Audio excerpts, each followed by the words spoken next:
Clip number 760۔ اس clip میں آپ قرآن پاک کی سورہ کہف کی آیت نمبر 92 سے 94 تک کی تلاوت، ترجمہ اور تفسیر قرآن صراط الجنان سماعت فرمائیں گے۔ بسم اللہ الرحمن الرحیم۔ ترجمہ: اللہ کے نام سے شروع جو نہایت مہربان رحمت والا ہے۔ ثم اتبع سببا حتی اذا بلغ بین السدین وجد من دونہما قوما لا یکادون یفقہون قولا۔ ترجمہ: پھر وہ ایک اور راستے کے پیچھے چلا، یہاں تک کہ جب دو پہاڑوں کے درمیان پہنچا تو اس نے ان پہاڑوں کے آگے ایک ایسی قوم کو پایا جو کوئی بات سمجھتے معلوم نہ ہوتے تھے۔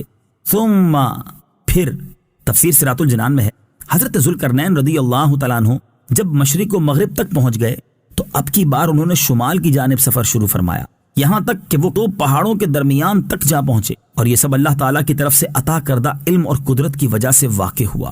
وجدہ، اس نے پایا۔ تفسیر صراط الجنان میں ہے، جب حضرت ذوالقرنین رضی اللہ تعالیٰ عنہ شمال کی جانب اس جگہ پر پہنچے جہاں انسانی آبادی ختم ہو جاتی تھی تو وہاں دو بڑے عالیشان پہاڑ دیکھے جن کے اس طرف یاجوج ماجوج کی قوم آباد تھی، جو کہ دو پہاڑوں کے درمیانی راستے سے اس طرف آ کر قتل و غارت کیا کرتی تھی۔ یہ جگہ ترکستان کے مشرقی کنارے پر واقع تھی۔ یہاں حضرت ذوالقرنین رضی اللہ تعالیٰ عنہ نے ایک ایسی قوم کو پایا جو کوئی بات سمجھتے معلوم نہ ہوتے تھے، کیونکہ ان کی زبان عجیب و غریب تھی، اس لیے ان کے ساتھ اشارہ وغیرہ کی مدد سے بمشقت بات کی جا سکتی تھی۔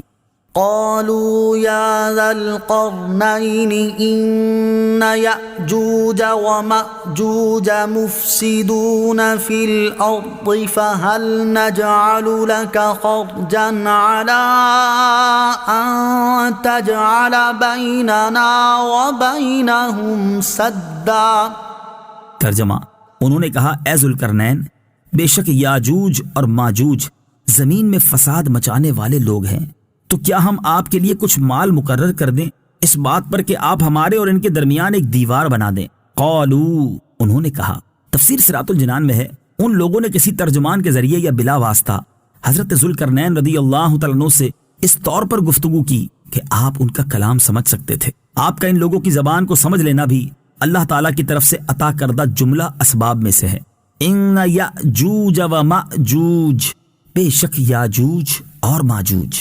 تفسیر صراط الجنان میں ہے، یہ یافس بن نوح علیہ الصلوۃ والسلام کی اولاد سے فسادی گروہ ہیں۔ ان کی تعداد بہت زیادہ ہے، زمین میں فساد کرتے تھے، بہار کے موسم میں نکلتے تھے تو کھیتیاں اور سبزے سب کھا جاتے اور ان میں سے کچھ نہ چھوڑتے تھے، اور خشک چیزیں لاد کر لے جاتے تھے۔